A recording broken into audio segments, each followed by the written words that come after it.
আসসালামু আলাইকুম গাইস, কেমন আছেন সবাই? আশা করি মহান আল্লাহ তাআলার রহমতে সবাই ভালো আছেন। তো আলহামদুলিল্লাহ, আপনাদের দোয়া ও মহাব্বতে আমি অনেক ভালো আছি। তো আপনাদের সাথে আজকে কথা বলবো সুমাইয়া ও গগন সাকিবকে নিয়ে। প্রিয় দর্শক, আমরা ইতিপূর্বে জানি সুমাইয়া ও গগন সাকিবের মধ্যে একটা লিঙ্ক ভাইরাল হয়েছিল। সেটা কী কারণে ভাইরাল হয়েছিল, কী তার কারণ আমরা কেউ জানি না। তো আজকে লাইভে এসে ফাঁস করে দিলেন গগন সাকিব। ভাইরাল সুমাইয়া সব কিছু শেষ, সুমাইয়ার সব অপকর্মগুলো ফাঁস করে দিলেন গগন সাকিব। সুমাইয়া ও গগন সাকিবের মধ্যে কি হয়েছিল তা লাইভে এসে ফাঁস করে দিলেন গগন সাকিব। প্রিয় দর্শক, সুমাইয়ার মা বাবা কতটা লোভী, টাকার জন্য তারা কতটা নিচে নামতে পারে, টাকার জন্য নিজের মেয়েকে দিয়ে তারা ব্যবসা করছে, সেই সম্পর্কে ফাঁস করে দিলেন গগন সাকিব। চলুন প্রিয় দর্শক, শুনে আসি সুমাইয়ার সব অপকর্মগুলো গগন সাকিবের মুখ থেকেই। আসসালামু আলাইকুম। আশা করি সকলে ভালো আছেন। তো আজকে যে কারণে ভিডিওটা করা সেটা হচ্ছে আজকে কিছু ইম্পর্টেন্ট কথা বলবো, জরুরি কথা, যেগুলো হচ্ছে যে না বললেই নয়, আর সেগুলো হচ্ছে যে বাধ্য হয়ে বলতে হচ্ছে আমাকে। তো আজকের টপিক হচ্ছে সুমাইয়াকে নিয়ে। প্রথম থেকে শুরু করি যে সুমাইয়াকে আমি কিভাবে পেয়েছিলাম। তো সুমাইয়াকে হচ্ছে আমি পেয়েছিলাম আজিম নামের একটা ছেলের দ্বারা, যার বাড়ি ছিল হচ্ছে লাকসামে, কুমিল্লার লাকসামে। তো কোনো না কোনোভাবে আমার সাথে যোগাযোগ করে যে ভাই, আপনার গান গেয়ে একটা মেয়ে ভাইরাল হয়েছে, পিচ্চি মেয়ে, রেলওয়েতে থাকে। তো সে হচ্ছে আপনার গান ভালো গাইতে পারে, তো আপনি তাকে নিয়ে একটু স্টুডিওতে ট্রাই করেন, সে ভালো কিছু করতে পারবে ইনশাল্লাহ। তো আমি তার কথাকে প্রথমে কোনো মানে মূল্য দেইনি, ওইভাবে ইগনোর করছি। তারপর হচ্ছে আমি নিজেই যোগাযোগ করি যে ঠিক আছে, তাহলে তুমি নিয়ে আসো। তারপর সে নিয়ে আসে ঢাকায়, এমনকি আমি গাড়ি ভাড়াও দিছিলাম। তারপর আমি তাকে আবার ডাকাই যে তার রেসপন্স যেহেতু ভালো আসছে, তো আরো কিছু কন্টেন্ট করাই। তো আরো কিছু কন্টেন্ট করানোর জন্য তাকে আবার ঢাকায় আসতে হলো। তো আবার আরেকটা গান করালাম, ওটা তো হচ্ছে যে ভালো রেসপন্স আসছে। তারপরে হচ্ছে যে একটা ডিডে গেলাম ওর ফ্যামিলির সাথে, যে আপনারা যেহেতু আপনার মেয়ের ইনকাম দিয়ে আপনারা খাচ্ছেন, যে আপনার মেয়ে সারাদিন হচ্ছে ভিক্ষা করে, তো আপনার মেয়েকে আমি একটা ভালো পজিশনে নিয়ে দিচ্ছি, আপনার মেয়েকে একটা বেতন দিব, যে বেতনভুক্ত থাকবে, ও আমার এখানে গান গাবে, আমার এখানে থাকবে, খাবে, আমার এখানে থেকে সে গান গাবে, আর সেটা আমার চ্যানেলে যাবে, আর আপনাদেরকে হচ্ছে আমি এই অ্যামাউন্টটা দিব। তো তারপরে হচ্ছে যে এমনকি আমি তার বাবা মাকে এই অফারটাও দিছিলাম যে আপনারা কি মান্থলি একটা বেতন চান, নাকি হচ্ছে আপনাদেরকে কোনো দোকান নিয়ে দিব। তো তার বাবা মা বলছিল যে না, আমরা কোনো দোকান টোকান করবো না, আমাদেরকে হচ্ছে যে মাসে মাসে টাকা দিবেন। তো তারপরে হচ্ছে যে আমি ওই ডিডে যাই, 1 বছরের ডিড ছিল, ওই ডিডে লেখা ছিল যে সুমাইয়া হচ্ছে গগন সাকিবের চ্যানেলের বাহিরে, গগন সাকিবের পারমিশন ছাড়া অন্য কোনো চ্যানেলে কোনো কন্টেন্ট করতে পারবে না। তো সুমাইয়ের সাথে হচ্ছে তার ফ্যামিলিকে সাক্ষী রেখে, এমনকি কুমিল্লা থেকে আরো কিছু লোক আসছিল তাদের আশেপাশে, যারা হচ্ছে শিক্ষিত ছিল, তাদেরকে সামনে রেখে, তাদেরকে সাক্ষী রেখে একটা ডিড করি আমরা, যেটা হচ্ছে 1 বছরের ডিড ছিল আমার সাথে। তারপর থেকে সে রেগুলার আমার এখানে গান গাচ্ছে। সেই ডিডে আবার এগুলো উল্লেখ ছিল শর্ত হিসেবে, যে সুমাইয়াকে আমার পারমিশন ব্যতীত কোনো জায়গায় হচ্ছে ভিডিও করতে দেওয়া যাবে না, কোনো কিছুতে গান গাইতে দেওয়া যাবে না, কোথাও না মানে কোথাও গান গাইতে দেওয়া যাবে না, কোথাও গজল গাইতে দেওয়া যাবে না, এই টাইপের কিছু উল্লেখ ছিল আর কি। তো তার বাবা মাকে আমি অনেকবার বুঝাই বলছি যে দেখেন, এখন আপনার মেয়ের একটা উঠতি বয়স, তো আপনার মেয়ে যখন এখন মোটামুটি ভাইরাল, তো আপনার মেয়ের ইন্টারভিউ নেওয়ার জন্য বা বিভিন্ন ধরনের ভিডিও করার জন্য বা গান গাওয়ানোর জন্য এখন অনেকেই আসবে, তো আসে আপনাদেরকে অনেক টাকা অফার করবে। তো আপনারা যদি এতে রাজি হয়ে যান, তো সেটা কিন্তু হবে না, কারণ এটা কিন্তু ডিডি উল্লেখ আছে যে আপনারা এই ব্যাপার নিয়ে কোনো বাড়াবাড়ি করতে পারবেন না। তো তার বাবা মা হচ্ছে ওটাতে রাজি হয়, অনেক বেশি খুশি হয়ে যায় তখন, ঠিক আছে। তো তারপরে তাকে নিয়ে কাজ করা শুরু হয়, র্যান্ডম তাকে নিয়ে কাজ করা হয়, সোমাইকে নিয়ে অনেকগুলো প্রজেক্ট হয়, আস্তে আস্তে আস্তে আস্তে মাস যায়, আমি তার একটা নির্দিষ্ট যে অ্যামাউন্টটা ঠিক করা হয়েছিল সেই অ্যামাউন্টটা আমি তার ফ্যামিলিতে পাঠাই দিই। তো তারপরে হচ্ছে যেভাবে চলতেছিল, এমনকি আমি এগুলো আপনাদের সামনে কখনো বলতাম না, আজকে বাধ্য হয়ে বলতেছি, কারণ আজকে হচ্ছে অনেক কিছুই বলবো, তো এই জন্য শুরু থেকে আসলে বলা ভালো, তো আপনাদের হচ্ছে ব্যাপারগুলো ক্লিয়ার থাকবে আর কি। তো তারপরে এমনও হয়েছে যে আমি মনে হয় 2বার না 3বার, আমার সঠিক মনে নেই, আমি তাদের বাড়িতে, সুমাইদের বাড়িতে গাড়ি নিয়ে গিয়ে, আমার টিম নিয়ে, গগন সাকিব অফিসিয়াল যে টিম আছে সেই টিম সহ গিয়ে তাদেরকে আমি চাল ডাল যা আছে, তেল টেল সহ যা আছে সবকিছু আমি তাদেরকে কিনে, এমনকি সুমাইয়ের বাবার জন্য আমি ঈদের হচ্ছে জামা কাপড়, সুমাইয়ের মার জন্য জামা কাপড়, এগুলো কিনে আমি নিয়ে নিজে তাদের বাড়িতে গেছিলাম। এবং 2বার না 3বার, আমার একজাক্ট মনে নেই। তো ওইটা আসলে হচ্ছে বেতন বা স্যালারির বাইরে ছিল, ওইগুলো ওগুলো আমার মন থেকে দিছি, কিন্তু কখনো ওইগুলো ভিডিও বা কোনো জায়গায় বলা ওইগুলো হচ্ছে যে মানে আমি করি নাই, কিন্তু আজকে বাধ্য হয়ে বলতেছি আর কি। এভাবে চলতেছিল ভালো, মাস যায়, আমি তাদের হাতে টাকা পৌঁছায় দিই, আর সময় হচ্ছে যে কাজ করতেছিল, তো র্যান্ডম তাকে নিয়ে কাজ করা হয়। তো একটা সময় যেটা দেখা যায় যে তার বাবা মা একটু লোভে পড়ে যায়, যে বিভিন্ন চ্যানেল থেকে বিভিন্ন পেজ থেকে তাদেরকে হচ্ছে অফার করা হয় যে আপনার মেয়ে হচ্ছে এখন অনেক ভাইরাল, তো আপনার মেয়েকে আমরা এত টাকা দেবো, আপনার মেয়েকে হচ্ছে আমাদের এইখানে দেন, বা আপনার মেয়েকে এইটা করবো, আমরা ওইটা করবো, আপনাদেরকে এত টাকা দিব, মানে বিভিন্ন ধরনের হচ্ছে উস্কানিমূলক কথাবার্তা বলে বিভিন্ন চ্যানেল, বিভিন্ন পেজ, বিভিন্ন যারা ব্লগার আছে তারা। তো তারপর থেকে হচ্ছে এমনকি বিভিন্ন কাছের মানুষও। তো সময়কে নিয়ে হচ্ছে র্যান্ডম কন্টেন্ট তারা শুরু করে দেয় হঠাৎ করে, বিভিন্ন ধরনের ব্লগ করে, বিভিন্ন ধরনের শর্ট ফিল্ম, বিভিন্ন ধরনের ইন্টারভিউ, এমনকি সময়কে নিয়ে এমন ধরনের শর্ট ফিল্ম শুরু করা হয় যে শর্ট ফিল্মগুলোতে হচ্ছে সময়ের যে রোলটা ছিল সেই রোলটা হচ্ছে সম্পূর্ণ অ্যাডাল্ট, এবং সেটা হচ্ছে যে মানে একজন বয়স্ক বা অ্যাডাল্ট একজন মেয়ে যেই রোল মানে করবে সেই রোলটা তার মধ্যে চাপাই দেওয়া হয় তার ঘাড়ে, এবং সে সেই রোলটা করতেছে। তো এতে কি হচ্ছে, এতে হচ্ছে মানুষ ব্যাড কমেন্ট করতেছে যে তোমার বয়সের সাথে ওদের যায় না। আমি তো ভদ্রভাবে বললাম, কিন্তু মানুষ আরো বাজেভাবে বলছে, আর বিভিন্ন কমেন্ট আছে, আপনারা দেখলেই বুঝবেন আর কি তার শর্ট ফিল্মগুলোর কমেন্টগুলো, যে তুমি হচ্ছে অল্প বয়সে এই হয়ে গেছো সেই হয়ে গেছো, মানে অনেক ধরনের খারাপ বাজে কথা বলতেছে। শর্ট ফিল্মের ব্যাপারটা হচ্ছে ডিডি উল্লেখ ছিল না যে আমি কোনো প্রকার অ্যাকশন নিব। তো তাদেরকে হচ্ছে যে বিভিন্ন কাছের মানুষও ছিল, দূরের মানুষও ছিল, অনেকজন ছিল পরিচিত, অনেকজন ছিল অপরিচিত। তো তাদেরকে আমি অনেকবার বলছি যে ভাই এই কাজগুলা করেন না, আপনারা হচ্ছে মানে তার বয়সের সাথে যে রোলটা যায়, তার বয়সের সাথে যে অভিনয়টা যায়, আপনি সেটা দেন তাকে, আমার কোনো সমস্যা নেই, আপনারা তাকে দিয়ে শর্ট ফিল্ম করেন, তাকে দিয়ে ইনকাম করেন, তার ফ্যামিলিকেও আপনারা কিছু দেন, কিন্তু তার এইজের সাথে এবং কি হচ্ছে তার যেই বয়স সেই বয়সের সাথে মিলিয়ে, সেই বয়সের সাথে অ্যাডজাস্ট করে আপনি তাকে অভিনয়ের রোলটা দেন। তো এইভাবে আমি বুঝাই বলছি, তো এইভাবে চলতেছিল। তো আমার নিষেধে হচ্ছে যে অনেকজন শোনে নাই, অনেকজনে শুনছে।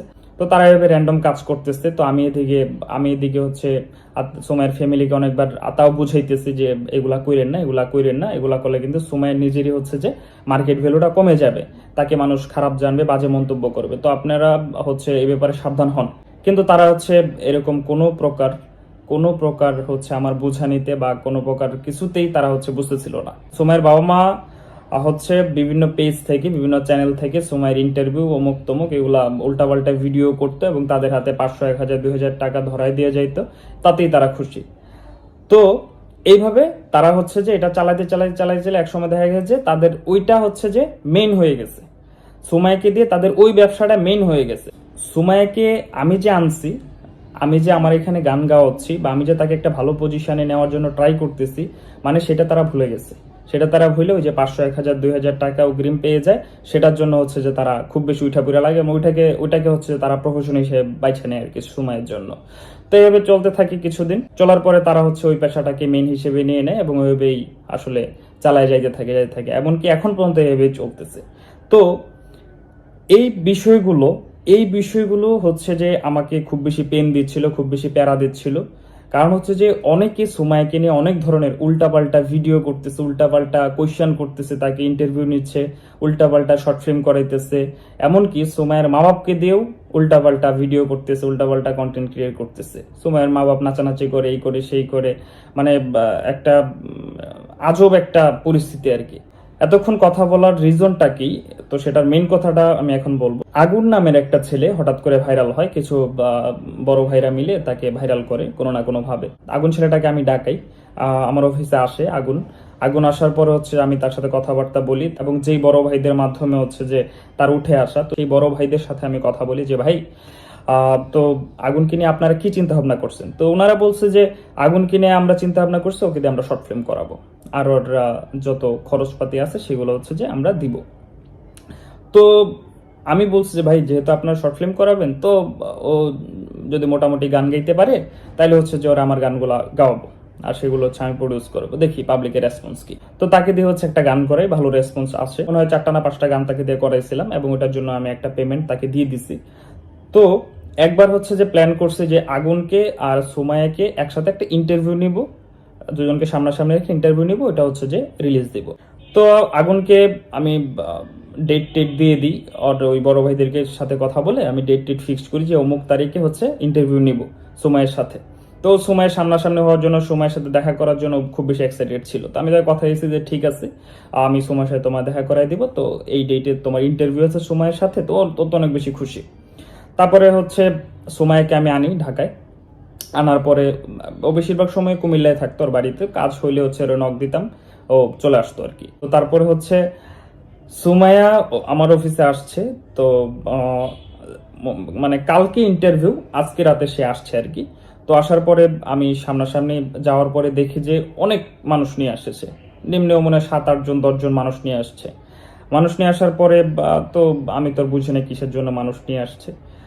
তো আমি আসার পরে আমাকে বলতেছে ওনারা যে সুমাইয়া আগুনের সাথে ইন্টারভিউ দিবে না, সুমাইয়া আগুনের সাথে ইন্টারভিউ দিবে না, আপনি অন্য কারোর সাথে ইন্টারভিউ নেন অথবা আপনার সাথে নেন, কিন্তু অথবা সুমাইয়া সিঙ্গেল নেন, কিন্তু আগুনের সাথে ইন্টারভিউ দিবে না সুমাইয়া। তো সুমাইয়াকে আমি জিজ্ঞেস করলাম যে তুমি কি বলো। তো সে ডিরেক্ট বলছে যে না ভাই, আমি আগুনের সাথে ইন্টারভিউ দিব না। সে কেন দিব না, কয় না ও আমাকে নিয়ে বাজে কথা বলছে, এই সে অনেক কিছু। তো আর তখন হচ্ছে যে আমি তার সাথে কোনো প্রকার বার্গেনিং এ যাইনি, কোনো প্রকার কিছু করি নাই, কারণ সে হচ্ছে ছোট মানুষ, তার ওটা বোঝার বয়স হয় নাই। তো আমি তখনই বলি যে ঠিক আছে, তো তোমাকে যেহেতু আমি ইন্টারভিউর জন্যই ডাকছিলাম, এমনকি তার মা বাবাও ওখানে ছিল, তো ইন্টারভিউর জন্য যেহেতু তোমাকে ডাকছি, কাজটাই এখন এটা ছিল, তো যেহেতু ইন্টারভিউ দিবা না তুমি আগুনের সাথে, তাহলে কাজ করো, তোমরা রওনা দিয়ে দাও, চলে যাও। তো তারপরে হচ্ছে যে তারা চলে আসে। আর ওই মুহূর্তটা হচ্ছে যে মানে আমি খুব বেশি কষ্ট পাই, জিনিসটা খুব বেশি আমার হার্টে লাগে। তারপরে তারা চলে যায়। এরপরের দিন হচ্ছে যে আগুনের আমি ডেট ঘুরাই নেই, ডেট হচ্ছে তার নড়চড় করি নেই, আমি আগুনকে আনি, সিঙ্গেলি তার ইন্টারভিউ নেই, সিঙ্গেল ইন্টারভিউ নিয়ে আপলোড দিই, সময়ের সাথে নেই নেই। এই যে সময়ের মধ্যে এই যে একটা ইগো, এই যে একটা অহংকার, তো এই জিনিসটা হচ্ছে যে তার এই ছোট বয়সে তার আসলে এই পজিশনটা, বা এখন যে সেই পজিশনে মানে আমি চেষ্টা করে এবং হচ্ছে আপনাদের ভালোবাসায় যে অবস্থানে নিছিলাম, সেই অবস্থানটা আসলে সময় ডিজার্ভ করে না। কারণ হচ্ছে সে যেই পরিবেশে থাইকা বড় হয়েছে, যাদের সাথে চলছে মিশছে, এবং যে ধরনের তার স্বভাব চরিত্র আচরণ ছিল, সেগুলো আসলে সেই ছোট বয়সে এই পজিশনে এসে সেগুলো আসলে চেঞ্জ করতে পারতেছে না। এমনকি হচ্ছে যে আমি যেটা বুঝছি তার কথাবার্তা চালচলন, যে সেটা চেঞ্জ করতে পারবে না। তার মধ্যে এখন অনেক বেশি ভাব চলে আসছে, অনেক বেশি অহংকার চলে আসছে, অনেক বেশি ইগো চলে আসছে। সে যেই পজিশনটা ডিজার্ভ করে না, সেই পজিশনে আমি আর আপনারা মিলে সেই পজিশন তাকে দিয়ে দিছি, এটা হচ্ছে কথা। তো তারপরে হচ্ছে যে সব মিলাইয়া ঝিলাইয়া আবার এদিকে হচ্ছে তার ফ্যামিলি উড়া ধুরা ভিডিও করতেছে, উল্টা পাল্টা নাচানাচি, এই সেই অনেক কিছু অনেক কিছু করতেছে। এবং ওই জন্য হচ্ছে যে আমার ফ্যামিলির, এমনকি আমার বাবা সহ আমাকে কথা শোনাইছে যে এসব কি মেয়ে নিয়ে কাজ করে, এই সেই উল্টা পাল্টা কন্টেন্ট করতেছে, মানে অনেক কিছু অনেক কিছু। পাবলিক বলতেছে আমাকে যে ভাই, আপনি তাকে আপনার কাছে ছিল, তো আপনি যে এগুলা করতেছে, আপনার সাথে তো এগ্রিমেন্টে আছে, আপনার সাথে ডিডে আছে, তাহলে সে কিভাবে উল্টাপাল্টা ভিডিওগুলো করতেছে, কিভাবে এই অশ্লীল ভিডিওগুলো করতেছে, তার বাবা মা কিভাবে এগুলো করতেছে, আপনি কিছু বলেন না? তখন আসলে আমার বলার কোনো ভাষা থাকে না। এখন আপাতত সুমাইয়াকে আমি সুমাইয়ের সাথে যে ডিট ছিল সেটা এখন আরো 3 মাস অবধি আছে, এবং এখন এখন তাকে দিয়ে কোনো প্রকার কাজ করাচ্ছি না। নতুন সে তার জায়গায় আছে, সে অন্য কোথাও আছে, সে ওইখানে তার টিম গঠন করছে, এবং ওইখানে সে নিয়মিত তার শর্ট ফিল্ম অমুক তমুক আর অনেক কিছু তার ওইখানে রিলিজ হচ্ছে। তো আমি তাকে আর ডাকাই নেই, আমি তাকে ডিডে যেটা উল্লেখ ছিল সেই অ্যামাউন্টটা আমি মাসে মাসে তাকে দিয়ে দিচ্ছি, কিন্তু আমি তাকে নতুন কোনো কাজ করাচ্ছি না। এখন হচ্ছে তার অনেকগুলো প্রজেক্ট আমার রিজার্ভে ছিল, আমি আগে থেকে করাই রাখছিলাম, তো সেগুলো হচ্ছে যে আপলোড দিচ্ছি, নতুন কিছু হচ্ছে না তাকে দিয়ে, আর নতুন কিছু করাবো না ইনশাল্লাহ। কারণ হচ্ছে তার থেকে হচ্ছে যে মনটাই উঠে গেছে, যে যার জন্য আমি এত কিছু করলাম সে হচ্ছে যে মানে পোল্ট্রি নিয়ে নিল আর কি, আর তার জন্য হচ্ছে মানুষ আমাকে কথা শোনাচ্ছে, সে এইসব উল্টাপাল্টা কন্টেন্ট করতেছে। তার এইটুকু তো বোঝার বয়স হয়েছে যে গগন ভাই আমাকে না করছে, যে এটা করা যাবে না, তাহলে আমি এটা না করি। তাই এইটুকু তো বোঝার বয়স হয়েছে, অন্য কিছু না বোঝার না বয়স হোক। কারণ সে হচ্ছে যে আমার সমান বয়স না, যে তার সাথে আমি তর্কে যাবো, মারামারি করবো, এই করবো সেই করবো, সে আমার বয়স না, সে বাচ্চা মেয়ে। এই জন্য হচ্ছে তার সাথে কোনো প্রকার তর্কে জড়ানো যাবে না। তাকে আমি খুব বেশি আদর করতাম, খুব বেশি ভালোবাসতাম, আমার ছোট বোনের মতো দেখতে অলওয়েজ। তার যেই বায়না ছিল অমুক তমুক, এই সেই চিড়িয়াখানায় ঘুরতে যাবে, এই করবে সেই করবে, ওই সবগুলো আমি ট্রাই করেছি পূরণ করার জন্য। তো তার থেকে হচ্ছে যে মনটা আমার ওই কারণে উঠে গেছে সবচেয়ে বেশি, হচ্ছে যে আমার এটা হার্টে লাগছে যে সে একটা ইন্টারভিউতে কোনো একটা পেজে আমি দেখছিলাম, আমি টিকটকেও দেখছিলাম, সে বলতেছে যে যে ইন্টারভিউটা নিচ্ছিল সে হয়তো বা জিজ্ঞেস করছিল যে তুমি আর কেন গগন ভাইয়ের সাথে থাকবা না, গগন ভাই এখানে কি আর তোমার গান আসবে না? তো সে এটার আনসারে বলছিল যে আসলে গগন ভাই আমাকে যেই পেমেন্ট দেয় সেই পেমেন্টটা আসলে আমার পোষায় না, এই জন্য হচ্ছে যে আমি আর তার সাথে থাকবো না, আমি বাইরে কাজ করব, মানে এই টাইপের সে কথাবার্তা বলে আর কি। তো আমার কথা হচ্ছে যে সে যখন রেলওয়ে স্টেশনে ছিল, সে কি ভিক্ষা করে, সে যে ভিক্ষা করে তার ফ্যামিলিকে চালাইতো, তো তখন তার পজিশনটা কি এখনের থেকে খুব বেশি ভালো ছিল? এখন সে ভাইরাল, তাকে বাংলাদেশে অনেক মানুষই চিনে। তো এখন তার পিছনে অনেক পেজ ঘুরবে, অনেক চ্যানেল ঘুরবে, অনেক প্রডিউসার ঘুরবে। এখন তার অনেক নতুন নতুন আত্মীয় ক্রিয়েট হবে, তার ফুফু, তার অমুক ঘরের ভাই, তমুক তমুক ভাই, এই সেই, মানে অনেক কিছু, অনেক সম্পর্কের মানুষ এখন তার কাছে আসবে, আয়সা তার খোঁজ খবর নেবে। কিন্তু আমার কোয়েশ্চেনটা হচ্ছে আপনাদের কাছে যে আপনারা আগে কোথায় ছিলেন? আপনারা আগে কোথায় ছিলেন? এখন সময় ভাইরাল, সময়ের একটা ফেসবুকও আছে, সময়ের ইনকাম আছে, এখন আপনারা আয়সা তার খোঁজ খবর নিতেছেন, এখন আপনারা আয়সা তারকে আদর দরদ দেখাইতেছেন, অনেক ধরনের জ্ঞান দিতেছেন। তো আগে কোথায় ছিলেন আপনারা? আগে কোথায় ছিলেন? যখন সময় ভিক্ষা করতো তখন আপনারা কোথায় ছিলেন? তখন আপনারা আয়সা তো তাকে ভিক্ষা ভিক্ষা করা থেকে তো আপনারা তাকে বিরত রাখতে পারলেন না। তখন আপনারা নিয়ে যেতেন আপনার ফ্যামিলিতে, গান না করেন বা মিডিয়াতে না আনেন, আপনারা তাকে নিয়ে তার ফ্যামিলির একটা সাপোর্ট দিতেন, বা তাকে নিয়ে আপনার স্কুলে ভর্তি করাইতেন, ভর্তি করায় তার লাইফটাকে আপনারা সুন্দর করতেন। এমনকি আমি এটা বলে রাখি যে তার বাড়িতে আমি হুজুরও ঠিক করে দিয়েছিলাম, যে তাকে হুজুর এসে পড়াবে, তাকে স্কুলে ভর্তি করার সিদ্ধান্ত নিয়েছি। মানে সবকিছু ঠিকঠাক, আমি সুন্দরভাবে আমার এখানে থাকবে, স্কুলে যাবে, পড়াশোনা করবে, আর সে আমার এখানে হচ্ছে যে গান গাবে। এইসব প্ল্যান হচ্ছে যে সব মাটি হয়ে যায় তার ফ্যামিলির কারণে, কারণ তার ফ্যামিলি হচ্ছে মূর্খ আসলে। এই জন্য সরকার শিক্ষা বাধ্যতামূলক করছে, যে শিক্ষা বাধ্যতামূলক, আসলে সবার জন্য শিক্ষা বাধ্যতামূলক। আসলে হাই এডুকেটেড হওয়ার দরকার নেই, মোটামুটি শিক্ষাটা থাকলেও কিছু কিছু জিনিস আছে যেগুলো হচ্ছে যে বোঝা যায় আর কি, কমন সেন্স। কিন্তু তার ফ্যামিলির মানে ক্লাস 1 পর্যন্ত শিক্ষা নেই, এই জন্য হচ্ছে যে তার ফ্যামিলি আসলে বিষয়টা বুঝতে পারে নাই। তার ফ্যামিলি হচ্ছে যে টাকার লোভে পইরা তারা উস্কানিমূলক কথায় তারা এই কাজটা করে আর কি। তার যে কেরিয়ারটা ছিল ওই কেরিয়ারটা অশ্লীল করে দেয়। সুমাইয়ের যে কেরিয়ারটা ছিল সেই কেরিয়ারটা হচ্ছে অশ্লীলতায় ভরে দেয় তার ফ্যামিলি। মেইন কথা, সুমাইয়া আমার এগ্রিমেন্টে ছিল 1 বছরের জন্য, এখনো আরো 3 মাস এগ্রিমেন্ট বাকি আছে, জুলাই পর্যন্ত এগ্রিমেন্ট আছে মেবি। এখন আমি তাকে কোনো কাজ করাচ্ছি না, তার সাথে আমার এগ্রিমেন্ট হচ্ছে ক্যান্সেল করে দিছি, কোনো প্রকার এগ্রিমেন্ট নাই। এখন যারা যারা হচ্ছে সুমাইয়াকে নিয়ে উল্টাপাল্টা ভিডিও করতেছে, উল্টাপাল্টা অমুক তমুক কন্টেন্ট ক্রিয়েট করতেছে, তো সেই উল্টাপাল্টা কন্টেন্টের দায়ভার আসলে আমার না। সেই উল্টাপাল্টা কন্টেন্টের যে একটা ইফেক্ট, সেই ইফেক্ট যেন আমার উপরে না আসে, ঠিক আছে? তো আপনারা হয়তো অনেকেই ভুল বুঝতেছেন বা ভুল বুঝতে পারেন যে সুমাইয়া হচ্ছে গগন সাকিবের আন্ডারে আছে, বা গগন সাকিবের চ্যানেলে ছিল, গগন সাকিবের এগ্রিমেন্টে ছিল, তাহলে সে বাইরে যেগুলা করতেছে এগুলো কি গগন সাকিব দেখতেছে না? হ্যাঁ, আমি দেখতেছি ভাই, কিন্তু আমি তার সাথে এগ্রিমেন্ট ক্যান্সেল করে দিছি, এই জন্য আমি কিছু বলতেছি না। Agreement cancel. এখন সে বাইরে কি করবে, কোন অশ্লীল কন্টেন্ট করবে, কোন অ্যাডাল্ট কন্টেন্ট করবে, সেগুলো হচ্ছে সম্পূর্ণ তার ব্যাপার, সম্পূর্ণ তার ফ্যামিলির ব্যাপার, এবং যারা কন্টেন্ট ক্রিয়েট করতেছে তাদের ব্যাপার, তারা সময়কে দিয়ে কিভাবে কি করাবে। তো ওই ব্যাপারে আমার বিন্দু মাত্র কোনো অভিযোগ নেই। সে যেই কাজগুলো করতেছে, তার দ্বারা যেই কাজগুলো করানো হচ্ছে, তো সেগুলো দায়ভার এই গগন সাকিবের না, কারণ সে অলরেডি আমার এগ্রিমেন্ট থেকে আউট। এগ্রিমেন্ট ক্যান্সেল করা হয়েছে, এগ্রিমেন্টের সময় আছে আরো, কিন্তু ক্যান্সেল করা হয়েছে। তো সে বাহিরে যে কোনো ধরনের কন্টেন্ট করতে পারবে, আমার কোনো সমস্যা নেই। তো এটা আপনাদেরকে জানাই হচ্ছে মানে ক্লিয়ার করে রাখলাম আর কি।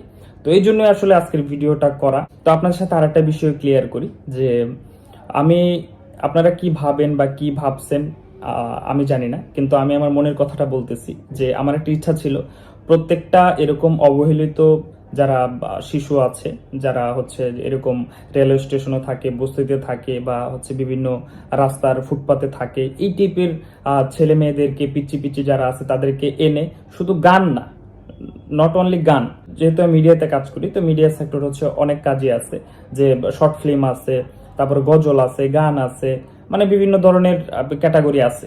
তো আমি চাচ্ছিলাম হচ্ছে তাদেরকে এনে কোনো না কোনো একটা ক্যাটাগরি তাদেরকে কাজ করাবো, তাদের জীবনটাকে একটু সুন্দর করার ট্রাই করব, এবং তাদেরকে হচ্ছে আমি পড়াশোনার যে দায়ভার আছে সেগুলো হচ্ছে যে আমি নিব, এবং সেই খরচ হচ্ছে আমি দিব। এগুলো হচ্ছে যে এগ্রিমেন্টের বাহিরে, এগুলো এগ্রিমেন্টের বাইরে, তার যে যাবতীয় জামা কাপড়, থাকা খাওয়ার খরচ, এমনকি তার পড়াশোনার খরচ, এগুলো হচ্ছে আমি দিব। সে তার নিজেরটা নিজে বোঝা পর্যন্ত ওগুলো হচ্ছে যে আমি দিব, এগুলো হচ্ছে এগ্রিমেন্টের বাহিরে, মানে এই শর্তগুলো ওই জায়গায় উল্লেখ থাকার দরকার নেই, এগুলো হচ্ছে আমি মন থেকেই করব। আর তার জন্য যে স্যালারি ফিক্স করা হবে সেটা আমি প্রতি মাসের 1 থেকে 5 তারিখের মধ্যে তার ফ্যামিলির হাতে আমি পৌঁছায় দিব। তো এটা ছিল হচ্ছে যে আমার ইচ্ছা। তো এই জন্য হচ্ছে যে পথ শিশুদের নিয়ে কাজ শুরু করছিলাম এবং ভালো রেসপন্স পাইছিলাম, আপনাদের থেকে ভালো প্রশংসা পাইছিলাম, বিভিন্ন বড় বড় জায়গা থেকে ভালো ভালো কথা বলছে। তো এই ব্যাপারে আমি হচ্ছে তখন আমি খুব বেশি প্রাউড ফিল করছি যে হ্যাঁ আমি একটা ভালো কাজ করতেছি। তারাও আমাকে খুব বেশি উৎসাহ দিচ্ছে। কিন্তু এখন যতটুকু উৎসাহ দিচ্ছিল আগে, এখন তার চেয়েও বেশি হচ্ছে যে আমাকে গালাগালি করে, আমাকে বকা দেয়, ঠিক আছে, আমাকে খারাপ জানতেছে যে তোমার এগ্রিমেন্টে থাকা অবস্থায় সুমাই এগুলা কিভাবে করতে, তুমি কি দেখো না? তো এই জন্য এটা ক্লিয়ার করার জন্য আজকের এই ভিডিওটা, যে সুমাই আমার এগ্রিমেন্টে নাই, আমি এগ্রিমেন্ট ক্যান্সেল করে দিয়েছি। তো সে বাইরে কোন টাইপের কোন ধরনের কন্টেন্ট করতেছে, কি ধরনের কাজ করতেছে, সেগুলো হচ্ছে দায়ভার এই গগন সাকিবের না। আর হচ্ছে সুমাইকে নিয়ে যারা কন্টেন্ট ক্রিয়েট করতেছেন সবার উদ্দেশ্যে একটা কথা বলতে চাই, যারা কন্টেন্ট ক্রিয়েটর আছেন, হ্যাঁ আপনার ওটা বিজনেস, আপনার ওটা ব্যবসা, ঠিক আছে, কিন্তু আমার কথা হচ্ছে যে সুমাইয়ার যে বয়স, ওই বয়স অনুযায়ী তাকে অভিনয় করাবেন। সুমাইয়ের যে বয়স, ওই বয়স অনুযায়ী তাকে গান গাওয়াবেন। সুমাইয়ের যে বয়স, ওই বয়স অনুযায়ী তাকে দিয়ে কন্টেন্ট ক্রিয়েট করবেন। যেমন আমি তাকে দিয়ে গান গাওয়াইছি, শত শত গান গাওয়াইছি, কিন্তু ওই গানগুলা আমার আমার অধিকাংশ গানই হচ্ছে যে আমার গানগুলো কভার করা, এবং আমার অনেকগুলো নেশার গান ছিল, নেশার ওয়ার্ডের গান ছিল, বিড়ি সিগারেট ধোয়া এই টাইপের ওয়ার্ডের গান ছিল। তো সেই ওয়ার্ডগুলো আমি চেঞ্জ করে দিয়েছি তার জন্য মানে তার বয়স সাথে এটা যায় না, এই জন্য আমি চেঞ্জ করে দিচ্ছি। চেঞ্জ করে দিয়ে আমি ওই জায়গায় অন্য ওয়ার্ড ঢুকাইছি। এরপর আমি তাকে দিয়ে অশ্লীল কোনো কন্টেন্ট বানাইনি। মানুষ নেগেটিভ কমেন্ট করার মতো বা মানুষ নেগেটিভ কথা বলার মতো আমি তাকে দিয়ে কোনো প্রকার অশ্লীল কন্টেন্ট বা ওই টাইপের কন্টেন্ট আমি বানাইনি। যদিও সুমাই হচ্ছে যে আমার এগ্রিমেন্টে নাই, এগ্রিমেন্ট ক্যান্সেল করা হয়েছে, তাও আমি আপনাদের কাছে বলতেছি একটা কথা রিকোয়েস্ট করে, যে আপনারা একটু সতর্ক থাকবেন যে সুমাইকে দিয়ে আসলে সুমাইয়ের সাথে কোন টাইপের কন্টেন্টটা যাচ্ছে। তো ওই টাইপের তাকে রোল দেওয়ার ট্রাই করেন প্লিজ, ওই টাইপের কাজ করানোর ট্রাই করেন, ওই টাইপের কন্টেন্ট ক্রিয়েটের জন্য ট্রাই করেন। এটা হচ্ছে আপনাদের কাছে রিকোয়েস্ট। তো অবশ্যই এটাই বলবো, তো এই ভিডিওটা শেয়ার করে আপনারা মানুষজনের কাছে পৌঁছে দিন, এই ভিডিওটা ছড়ায় দেন, যাতে সবাই হচ্ছে যে এই তথ্যগুলো জানতে পারে। এতক্ষণ সাথে থাকার জন্য ধন্যবাদ।